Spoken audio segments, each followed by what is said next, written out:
Hey everyone, and welcome back to the channel. So today we get to take a look at the 2025 Audi SQ5 Sportback.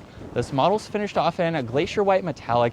This is also the Prestige model, so the MSRP is just over $77,000. We have quite a lot to go over for this coupe-like SUV, and we will start off with what this is powered by, which is the 3-liter turbocharged V6. This is paired to the 8-speed automatic, and it pumps out 349 horsepower, 369 pound-feet of torque. That power sent through the Quattro all-wheel drive system, propelling this 4,300-pound vehicle from 0 to 60 in around 4.7 seconds.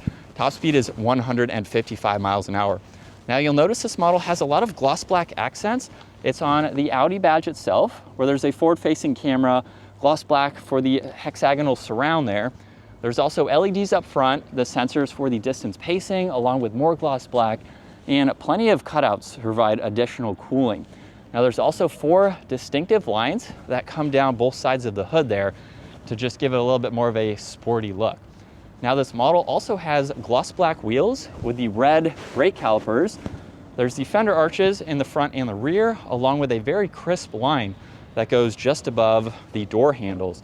Now there's gloss black in the turn signals on the mirrors there. Moonroof up top, more gloss black for all of the window trim. It's even in that lower section too. And with the Sportback, you get more of that coupe-like design compared to the regular SQ5. Now there's also the body-colored spoiler with the third brake light and the wiper blade with some gloss black trim accents on both sides. There's LEDs in the back, more gloss black in the lower section with the exhaust tips, all the parking sensors, and the backup camera. Now you can use the button on the key fob or the button underneath to gain access to the back, where with the Sportback, you don't really lose that much height for having that coupe-like look. So you have plenty of cargo space. There's also some storage underneath the floor where you have the spare tire. There's some cargo nets. You can fold down the back seats from here. You can even lower the rear end of this vehicle if you need it for putting in some more items. So very practical for this design. And then you have the 2 buttons to close and lock the vehicle. Now there's also the proximity sensor.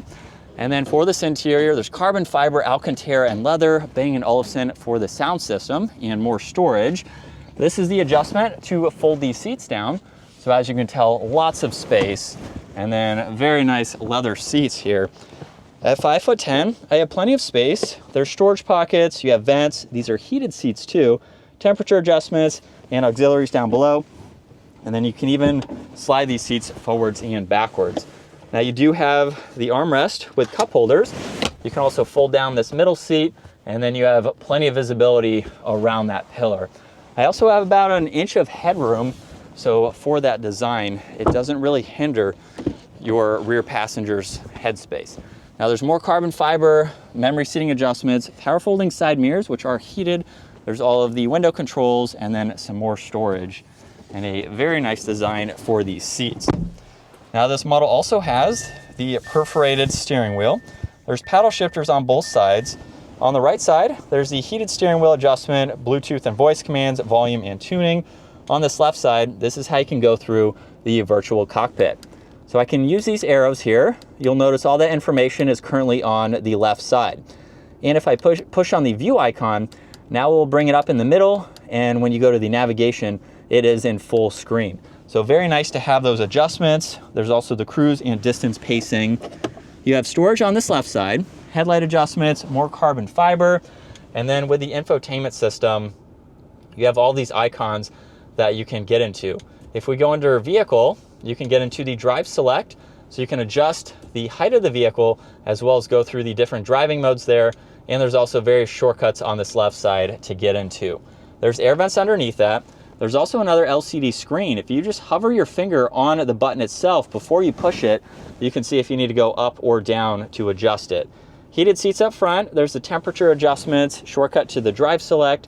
There's the engine start stop, traction control, parallel parking, parking sensors, a downhill assist, and you can shut that upper screen off.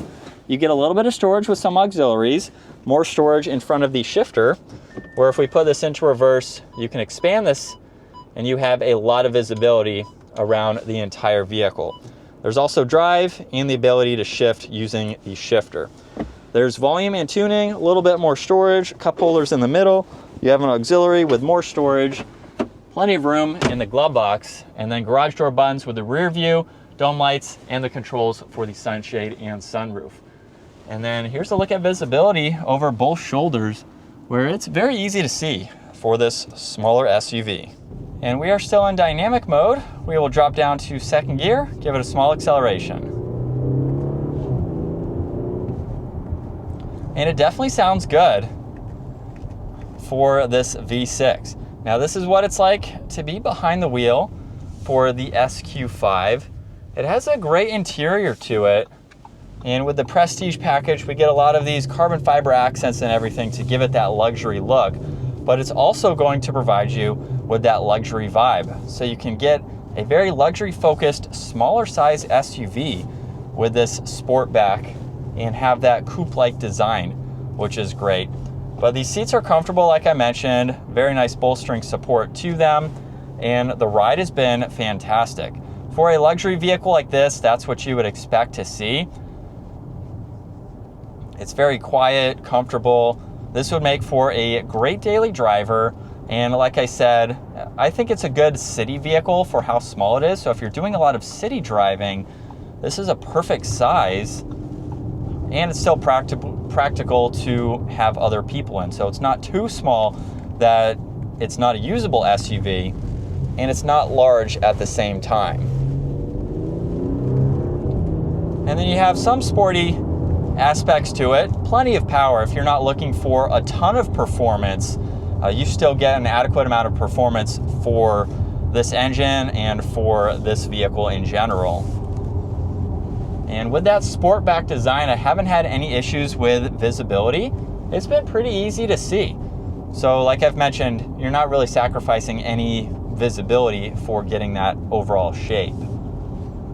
And that is going to wrap it up for this 2025 Audi SQ5 Sportback. Once again, huge shout out to Audi Greenville for providing this for me today. Take a look at their website, give this video a huge thumbs up if you enjoyed it, and consider smashing that subscribe button so you can stay up to date with our daily uploads, and I will see you all in the next video.